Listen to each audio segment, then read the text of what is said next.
Monsoon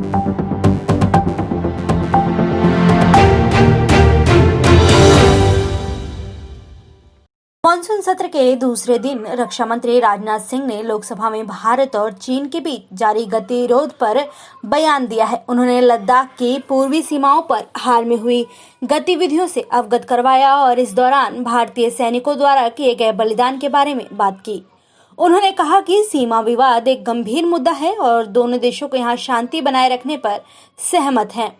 उन्होंने भारतीय सैनिकों की वीरता के बारे में बात करते हुए कहा कि जिस तरह से हमारी सेना सुरक्षा कर रही है, हमें उन पर गर्व है। इसके अलावा उन्होंने कहा कि वे आश्वस्त करना चाहते हैं कि हम किसी भी स्थिति से निपटने के लिए तैयार हैं।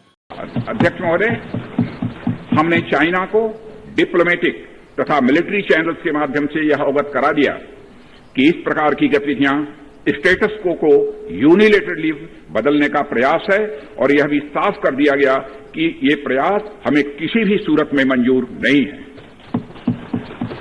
अध्यक्ष महोदय, एलएसी के ऊपर फ्रिक्शन बढ़ता हुआ देखकर दोनों तरफ के सैन्य कमांडरों ने 6 जून 2020 को मीटिंग की तथा इस बात पर सहमत बनी कि रेसिप्रोकल एक्शंस के द्वारा डिसएंगेजमेंट किया जाए। दोनों पक्ष इस बात पर भी सहमत हुए कि एलएसी को माना जाएगा तथा कोई ऐसी कार्रवाई नहीं की जाएगी जिससे स्टेटस को बदले। किंतु इस सहमति के वायलेशन में चीन द्वारा एक वायलेंट फेस ऑफ की स्थिति 15 जून को गलवान में क्रिएट की गई। हमारे बहादुर सिपाहियों ने, हमारे बहादुर सेना के जवानों ने अपनी जान का बलिदान दिया और साथ ही चीनी पक्ष को भी भारी क्षति पहुंचाई है अध्यक्ष महोदय, और अपनी सीमा की सुरक्षा में वह कामयाब रहे हैं। इस पूरी अवधि के दौरान हमारे बहादुर जवानों ने जहां संयम की जरूरत थी वहां संयम रखा तथा जहां शौर्य की जरूरत थी वहां शौर्य प्रदर्शित किया है अध्यक्ष महोदय। मैं सदन से अध्यक्ष महोदय यह अनुरोध करता हूं कि हमारे दिलेर जवानों की वीरता एवं उनके बहादुरी की भूरी भूरी प्रशंसा की जानी चाहिए। राजनाथ सिंह ने कहा कि दोनों देशों को एलएसी का सम्मान करना चाहिए। साल 1993 और 1996 के समझौते में इस बात का जिक्र है कि एलएसी के पास दोनों देश अपनी सेनाओं की संख्या कम से कम रखेंगे। भारतीय सेना ने इसे साफ तौर पर स्वीकार किया। एलएसी पर अभी भी चीन की सेना मौजूद है। अप्रैल में चीन में सीमा पर सैनिकों की संख्या बढ़ाई गई। मई में चीन ने घुसपैठ करने की कोशिश की और 15 जून को गलवान में चीन ने हिंसा की। वर्ष 1993 और 1996 के समझौते में इस बात का जिक्र है कि एलएसी के पास दोनों देश अपनी सेनाओं की संख्या कम से कम रखेंगे। समझौते में यह भी है कि जब तक बाउंड्री इश्यूज का पूर्ण समाधान नहीं होता है तब तक एलएसी को स्ट्रिक्टली रेस्पेक्ट और एडहेर किया जाएगा और उसका उल्लंघन किसी भी सूरत में नहीं किया जाएगा।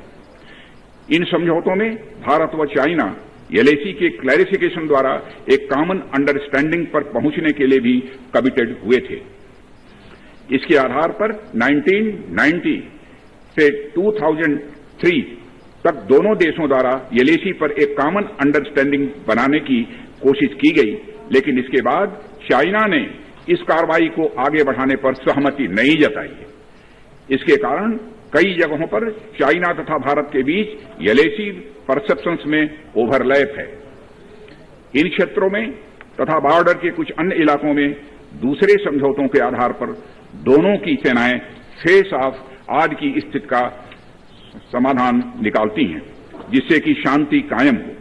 अध्यक्ष महोदय, अब मैं सदन को इस साल की उत्पन्न परिस्थितियों से अवगत कराना चाहता हूं। अप्रैल माह से ईस्टर्न लद्दाख की सीमा पर चाइना की सेनाओं की संख्या तथा उनके आर्मामेंट्स में काफी वृद्धि देखी गई है। मई महीने के प्रारंभ में चाइना ने गलवान घाटी क्षेत्र में हमारी ट्रूप्स के नॉर्मल ट्रेडिशनल पेट्रोलिंग पैटर्न में व्यवधान शुरू किया, जिसके कारण फेस ऑफ की स्थिति उत्पन्न हुई। ग्राउंड कमांडर्स द्वारा इस समस्या को सुलझाने के लिए विभिन्न समझौतों तथा प्रोटोकॉल के तहत वार्ता की जा रही थी। इसी बीच मई महीने के मध्य में चाइना द्वारा वेस्टर्न सेक्टर में कई स्थानों पर एलएसी पर ट्रांसग्रेशन करने की कोशिश की गई। इसमें कोंगकाला, गोगरा एंड पेंगोंग लेक का नॉर्थ बैंक शामिल है। इन कोशिशों को हमारी सेनाओं ने समय पर देख लिया तथा उसके लिए आवश्यक जवाबी कार्रवाई भी की है। अध्यक्ष महोदय, इसके अलावा रक्षा मंत्री ने सीमा पर भारतीय जवानों की वीरता का भी जिक्र किया। उन्होंने कहा कि 15 जून को चीन द्वारा गलवान पर हिंसा की स्थिति बनी। हमारे बहादुर सिपाहियों ने अपनी जान का बलिदान दिया और साथ ही चीनी पक्ष को भी भारी क्षति पहुंचाई और अपनी सीमा की सुरक्षा में कामयाब रहे। इस पूरी अवधि के दौरान हमारे बहादुर जवानों ने जहां संयम की जरूरत थी वहां संयम रखा और जहां शौर्य की जरूरत थी वहां शौर्य प्रदर्शित किया।